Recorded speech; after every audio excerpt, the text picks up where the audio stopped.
नमस्कार, आप देख रहे हैं द फेडरल देश और हमारे खास कार्यक्रम जनपद में आप सभी का स्वागत है। छत्तीसगढ़ में रायपुर की उपभोक्ता अदालत ने एक महत्वपूर्ण फैसला E20 पेट्रोल के मामले में दिया है। एक उपभोक्ता ने गाड़ी खरीदी और उनको पिछले 2 सालों में दिक्कतों का सामना करना पड़ा और अब उपभोक्ता अदालत ने मारुति सुजुकी जो कि जिनसे गाड़ी खरीदी गई थी, उसको आदेश दिया है कि या तो वो पैसे रिफंड करें या फिर कंज्यूमर को नई गाड़ी दें। इसके बाद मारुति की तरफ से स्पष्टीकरण आया। मारुति जो है उसको ऊपरी अदालत में चुनौती देने की बात अब कर रही है। लेकिन इस पूरे मसले को लेकर लगातार अलग-अलग देश के अलग-अलग कोनों से ये बातें निकल कर आ रही हैं कि कुछ न कुछ तो दिक्कतें हैं, लेकिन सरकार उसको स्वीकार नहीं कर रही। लेकिन रायपुर के कंज्यूमर कोर्ट के इस निर्णय के बाद उपभोक्ताओं के पास क्या विकल्प है, इस पे हम चर्चा करेंगे। हमारे साथ बेहद खास मेहमान, हमारे साथ ऑटो मामलों के जानकार रोहित खुराना जी जुड़ गए हैं, जिनसे हम पहले भी मुखातिब हो चुके हैं। सर, बहुत-बहुत स्वागत आपका द फेडरल देश में। आपने अपना कीमती समय निकाला और पिछले कई दिनों से लगातार इस बात को लेकर डिबेट चल रही है। लेकिन जिस तरीके से पहली बार किसी कोर्ट का एक निर्णय आया, इसको आप किस तरीके से देख रहे हैं? धन्यवाद मनीष जी, मुझे आमंत्रित करने के लिए। इस पे काफ़ी गहमा-गहमी चल रही है E20 पे और एक्चुअली कंसर्न्स तो काफ़ी हैं और कई लेवल्स पे हैं, बट समाधान अभी नज़र नहीं आ रहा है। सरकार के अपने ऑब्जेक्टिव्स हैं, वो E20 ब्लेंडिंग 20% तक तो ले ही आए हैं ऑलरेडी और सुनने में आ रहा था कि और भी बढ़ेगा आगे। बट अभी जिस तरह से लोगों में अनरेस्ट है, तो ऐसा लग रहा है कि सरकार अब थोड़ा धीमे चलेगी क्योंकि हम इस टारगेट पे हमें 2030 तक पहुंचना था। 4 साल जल्दी पहुंच गए हैं। तो मुझे लगता है कि इस इस मामले में, ब्लेंडिंग के मामले में हमें थोड़ा धीमे ही चलना चाहिए था। बट खैर हम यहाँ आ गए हैं, तो इसमें जो मेरे को सबसे बड़े कंसर्न्स ये लगते हैं कि E10 की कंपैरिज़न में, जो कि हम E10 पहले आ रहा था, बढ़ते-बढ़ते E20 तक पहुँच गए हैं, तो अल्कोहल की मात्रा या इथेनॉल की मात्रा अब ईंधन में इतनी हो गई है कि अब वो पानी को सोखने की क्षमता उसकी बढ़ती चली जाती है। तो ऐसे में हमें बहुत ज़्यादा ध्यान रखना पड़ता है कि उस फ्यूल के संपर्क में पानी कहीं भी ना आए। अब ये जो फ्यूल के संपर्क में पानी है, ये पेट्रोल पंप के टैंक में भी आ सकता है। ये गाड़ी धोते समय अगर उसका फ्यूल कैप ढीला हो या जब गाड़ी में ईंधन भरा जा रहा है, उस समय सपोज़ बारिश हो रही है, उसके छींटे कुछ पड़ गए, तो इस ईंधन में जैसे ही पानी मिक्स होता है, तो सारी समस्या वहीं से शुरू होती है। तो ये हवा में भी अगर नमी ज़्यादा है, तो उसको भी सोख लेता है, जो एथेनॉल है। तो प्रॉब्लम ये है कि अगर इसमें ज़रा-सा भी पानी चला जाता है, तो एथेनॉल और पेट्रोल अलग हो जाते हैं। तो फ्यूल टैंक को आप एक बड़ा कंटेनर समझिए, तो अगर उसमें जब तक वो ठीक से घुला हुआ है, तब तक तो वो प्रॉब्लम नहीं करता। लेकिन अगर उसमें पानी की कुछ बूंदें भी चली गईं और अब वो पानी सोखने लगा, तो पेट्रोल और एथेनॉल अलग हो गए, तो उसमें 2 परत बन गई। जैसे अगर आप किसी कांच के ग्लास में तेल और पानी को डाल देंगे, तो आप देखेंगे कि तेल और पानी अलग हो जाते हैं, घुलते नहीं हैं। तो उसी तरह से पेट्रोल और इथेनॉल अलग हो जाते हैं और सबसे बड़ी समस्या यहीं आती है कि जब ये सेपरेशन हो जाता है। अभी जो भी हाल ही में कुछ केसेस आए हैं, जो रायपुर वाला केस है और इसके अलावा एक और केस भी जो काफ़ी चर्चा में था, जिसमें एक गाड़ी का फ्यूल टैंक खोल के उसकी सफाई करी गई, तो उसमें पाया गया कि उसमें बहुत ज़्यादा इथेनॉल मिला। अब वो कह रहे हैं कि वो ईंधन जो है वो एडल्टरेटेड था या खराब तर क्वालिटी का था या गुणवत्ता खराब थी। अब आप और मैं अगर उपभोक्ता जाते हैं पेट्रोल पंप पे पेट्रोल डलवाने, तो हमारे पास क्या तरीके हैं उसको नापने के? बहुत ही मुश्किल काम है ये। हालाँकि आप उनसे कुछ टेस्ट होते हैं उसकी क्वालिटी के, बट वो सबके लिए हर समय करा पाना जो है, वो पॉसिबल भी नहीं है और दूसरा ये ज़िम्मेवारी जो है वो ग्राहक पे उतनी नहीं आती जितनी कि जो मार्केटिंग कंपनीज़ हैं, उनको इंश्योर करना चाहिए कि उनके फ्यूल की क्वालिटी खराब नहीं हो, उसमें पानी ना मिले, उनके जो टैंक्स हैं वो प्रॉपर हों। तो इंफ्रास्ट्रक्चर अब जिस टैंक में रिफाइनरी से पेट्रोल लोड होके जिस टैंकर में जा रहा है, यानी जिस ट्रक जो होते हैं बड़े-बड़े, उसमें अगर पानी की बूँद चली जाए, उसमें कहीं पानी की कंटामिनेशन हो जाए, तो अब ये जो दुविधा है वो इस E20 के साथ में ज़्यादा है। तो हमें सप्लाई चेन को बहुत ज़्यादा रोबस्ट करने की ज़रूरत है। प्लस ग्राहकों को भी अवेयर करना है, जो पेट्रोल डिस्पेंस कर रहे हैं, जो उनका स्टाफ है, जो मतलब पूरी सप्लाई चेन में जितने लोग इन्वॉल्व्ड हैं ना, इंक्लूडिंग जो एंड कस्टमर है वहां तक भी अवेयरनेस लेवल बहुत ज्यादा बढ़ाना है कि इसमें पानी बिल्कुल भी ना जाने पाए किसी भी तरीके से। तो पहली समस्या इससे हल हो जाएगी। दूसरा मेरे को लगता है कि जो सबसे इसका अच्छा समाधान है, जो कि पहले सुझाया भी गया था, 2021 की रिपोर्ट जो सामने आई है, जो सार्वजनिक नहीं की गई थी लेकिन कुछ सूत्रों से बाहर आई है, कि E10 और E20 को एक साथ में बेचा जाना चाहिए। E10 को सेफ्टी फ्यूल की तरह विकल्प होना चाहिए। कस्टमर के पास विकल्प क्यों नहीं है? अगर हम दूध खरीदने जाते हैं तो हमारे पास विकल्प है ना, कि जिसको मलाई वाला चाहिए, जिसको फुल क्रीम चाहिए, डबल टोन चाहिए, किसी को टोन चाहिए, तो आपके पास चॉइस है। तो कस्टमर चूज कर सकता है कि किसी भी ब्रांड का ले सकता है, किसी भी ग्रेड का ले सकता है। वैसे ही अगर फ्यूल में भी इनफैक्ट जिन कंट्रीज का यहाँ पे एग्जाम्पल लिया जाता है, या जो गवर्नमेंट के रिप्रेजेंटेटिव्स बताते हैं कि ब्राजील में या यूएस में या कहाँ पे कितने परसेंट का फ्यूल है, कहाँ तक है, ब्राजील की जो बात बात है वो काफी बढ़ चढ़ के की जाती है, लेकिन उन्होंने 30-40 साल लिए E85 या फ्लेक्स फ्यूल तक आने में। तो हमें इतनी जल्दबाजी क्यों है? हमारे पास वो विकल्प क्यों नहीं है? अगर हमारे पास विकल्प हो के हम अपनी गाड़ी में E10 डलवा सकें, तो आप भले उसकी कीमत थोड़ी ऊँची रख दीजिए, हमें E10 का विकल्प दीजिए, ताकि जो स्पेशली ये प्रॉब्लम उन लोगों के लिए है जिन्होंने गाड़ी जो है 2023 से पहले ली है, जहाँ E20 ऑफिशियली कंप्लायंट नहीं थी।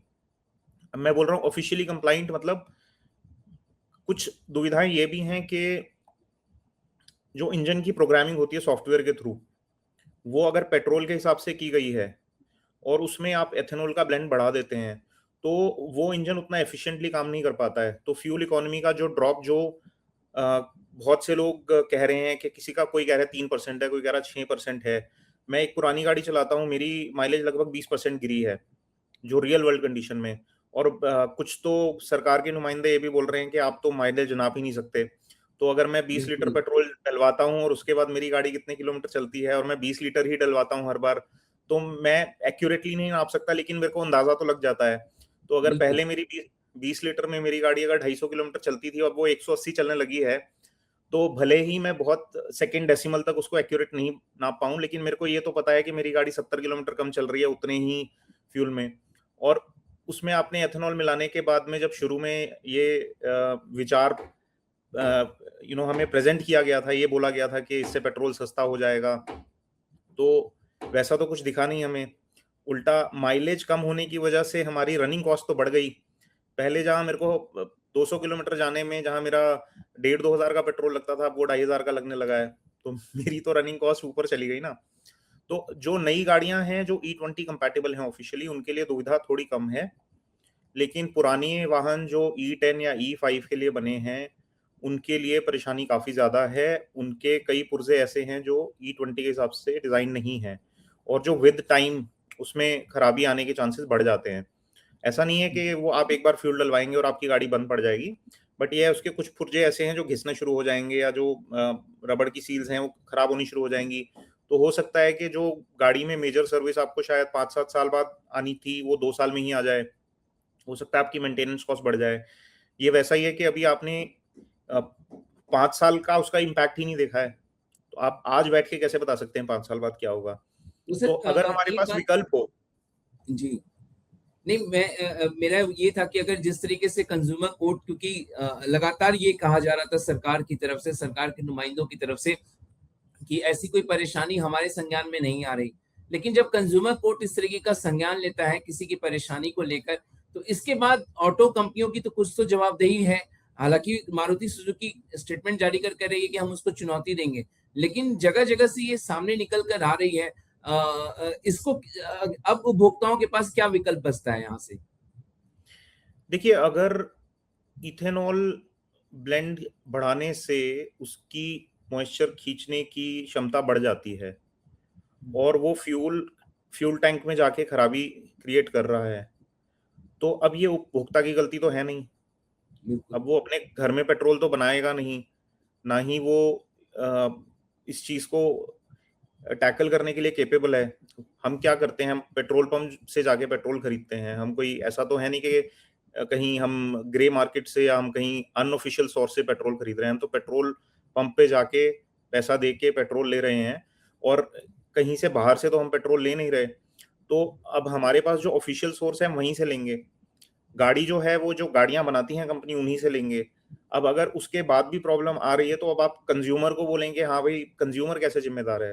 तो या तो आप ऑयल कंपनी के जिम्मे डालिए कि अगर कंटामिनेटेड फ्यूल की प्रॉब्लम आती है तो जिस पंप से डलवाया उसको हर्जाना देना पड़ेगा, या फिर आप बोलिए कि अगर कंपनी की गाड़ी उस चीज को कैपेबल नहीं है, टैकल नहीं कर पा रही है तो कंपनी की जिम्मेदारी होनी चाहिए। अगर वो फ्यूल की प्रॉब्लम है तो सरकार को जिम्मेदारी लेनी चाहिए। यहाँ सारी प्रॉब्लम यह है कि जिम्मेदारी कोई लेना ही नहीं चाहता।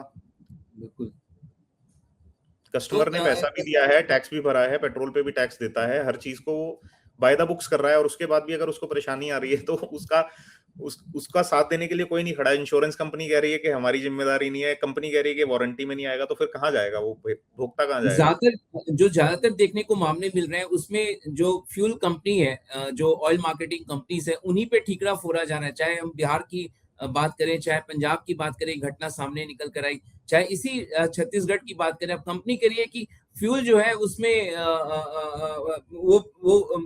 कुछ ना कुछ उसमें दिक्कतें थी। तो ये दिक्कतें कहाँ, ज्यादातर मामले लग रहा है कि क्या आपको ऑयल मार्केटिंग कंपनियों की ओर के इसकी तरफ से निकल कर सामने आ रहा, या कहाँ समझ में आ रहा आपको?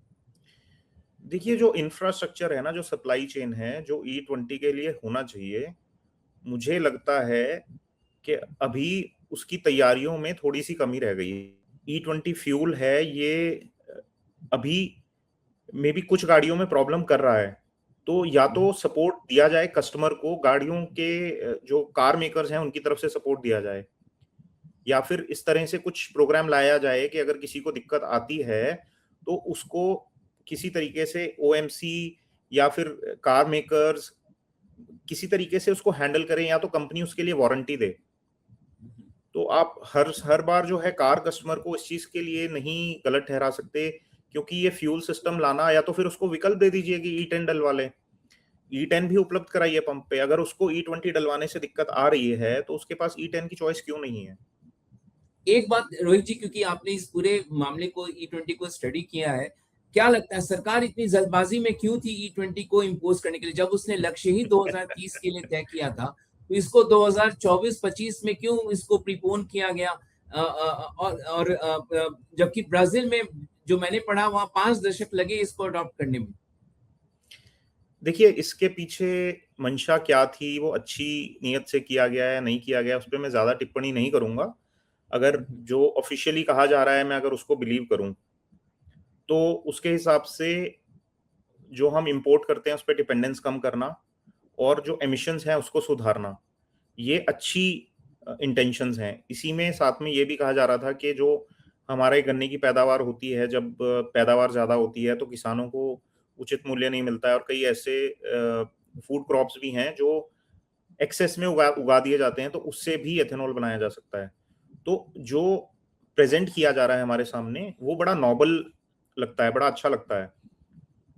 बट नोबल होने के साथ-साथ प्रैक्टिकल भी होना चाहिए। अगर इसके पीछे किसी के वेस्टेड इंटरेस्ट्स हैं, तो उस पे जाँच होनी चाहिए। मैं किसी का नाम लेके, या मैं किसी को ये नहीं बोलना चाहता बिल्कुल। कि किसी ने ये जानबूझ के गलत किया है, बट अगर ऐसा है तो उस पे जाँच कीजिए। एज अ सिटीजन हम ये चाहते हैं कि अगर हम वाहन खरीद रहे हैं, या किसी के पास पुराना वाहन है, अगर किसी ने 2021 में गाड़ी खरीदी है और अभी उसकी गाड़ी 5-6 साल पुरानी है, तो उसको अगर उसके हिसाब से ईंधन मिलना बंद हो जाएगा तो उसकी गाड़ी की जो लाइफ है वो कम हो जाएगी, उसकी मेंटेनेंस बढ़ जाएगी, उसका माइलेज इम्पैक्ट होगा। तो आप उस कस्टमर पे तो अननेसेसरी आपने बोझ डाल दिया ना। ठीक है, देश के लिए अच्छा हो रहा है, लेकिन उसके पास ये विकल्प होना चाहिए कि वो E10 खरीद ले। जिनकी गाड़ियां E20 कंपैटिबल हैं उन्हें E20 पे चलाने दीजिए, जिनकी गाड़ियां नहीं हैं उनके लिए E10 दे दीजिए।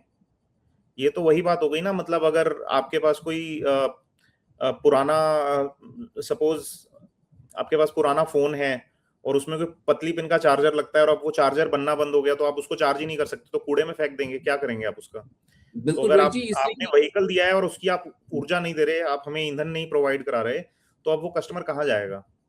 बिल्कुल एक मिडिल क्लास जो है बहुत ही मशक्कत करके एक कार अपनी, कहते हैं ना, सपनों की कार जो होती है उसको वो खरीदता है, और उसके लिए सिर्फ कितनी कार नहीं, ईएमआई भुगतान। टू व्हीलर्स में भी प्रॉब्लम्स आ रही हैं।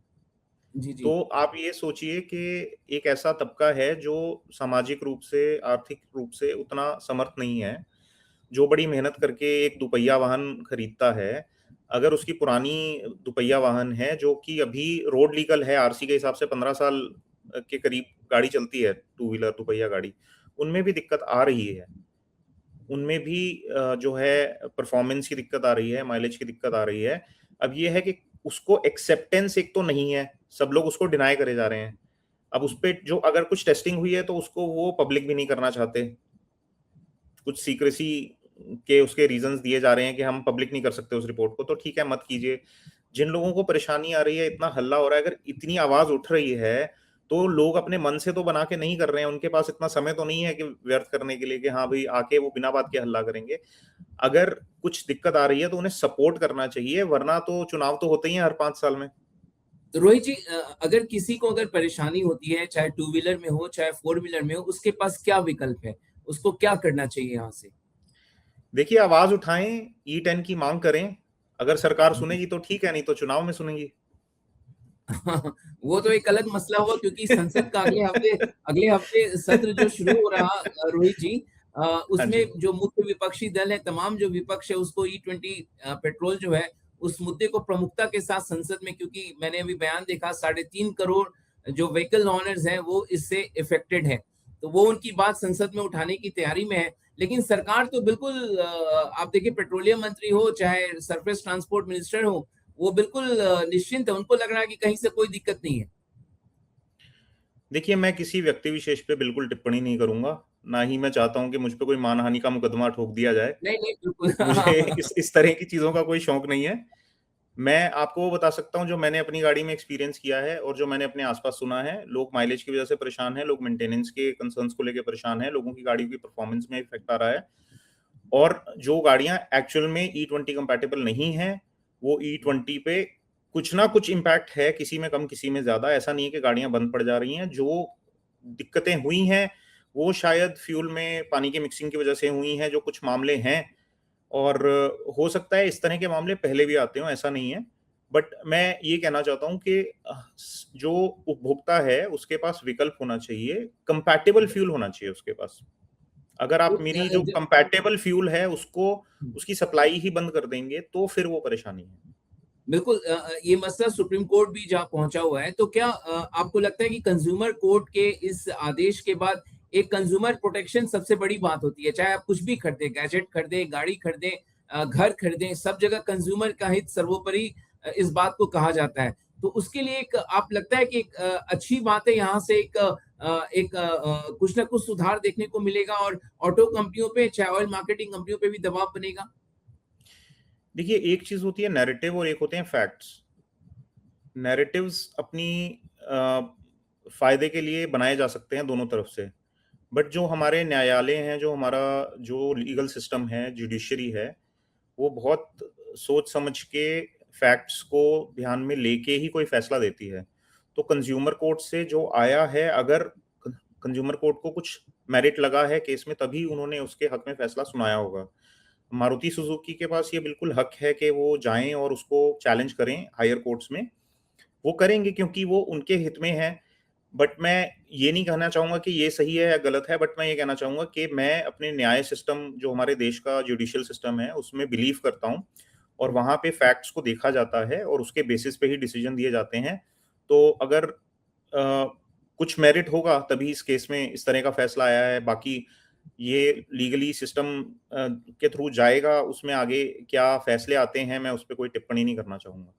बिल्कुल, और आप इस बात को मानेंगे कि जिस तरीके से आपने एक दूध का बहुत बेहतर उदाहरण दिया कि फुल क्रीम हो, टोन्ड हो, काऊ मिल्क हो, बफेलो मिल्क हो, हर चीज का एक विकल्प होता है मिल्क पार्लर पे। उसी तरीके से सरकार को, अगर किसी को पूरा पेट्रोल चाहिए, वो पेट्रोल ले, E10 जिसकी गाड़ियां, उनको उस तरीके से फ्यूल उपलब्ध कराए। तो इस बारे में सरकार को सोचना चाहिए, बिल्कुल। बिल्कुल, विकल्प तो होना चाहिए। बिल्कुल। तो बहुत-बहुत शुक्रिया, रोहित खुराना जी, आपने द फेडरल देश के लिए समय निकाला, और आपने विस्तार से जो कंज्यूमर है, जो बातें निकल कर आ रही हैं, और आपने अपने अनुभव को भी साझा किया, किस तरीके से माइलेज आपके, और मैं भी इसका भुगतभोगी हूँ, मैं भी आपको बता दूँ, इसका भुगतभोगी हूँ। तो ज़ाहिर तौर पर ये एक ज्वलंत मुद्दा है, और अगले हफ्ते ये देखने को मिलेगा कि संसद में विपक्षी दल इस मुद्दे को उठाएँगे, क्योंकि 3.5 करोड़ ऐसे उपभोक्ता हैं जिनके पास E10 गाड़ियां हैं, और वो इस पूरे फैसले से प्रभावित हो रही हैं, उनकी जेब हल्की हो रही है और कहीं न कहीं इससे उनकी सेविंग भी प्रभावित होती है। तो बहुत-बहुत शुक्रिया रोहित खुराना जी, आज आप इस चर्चा में जुड़े। बहुत-बहुत शुक्रिया, आपने पूरे रोशनी इस पे डाला विस्तार से। धन्यवाद मनीष जी। धन्यवाद।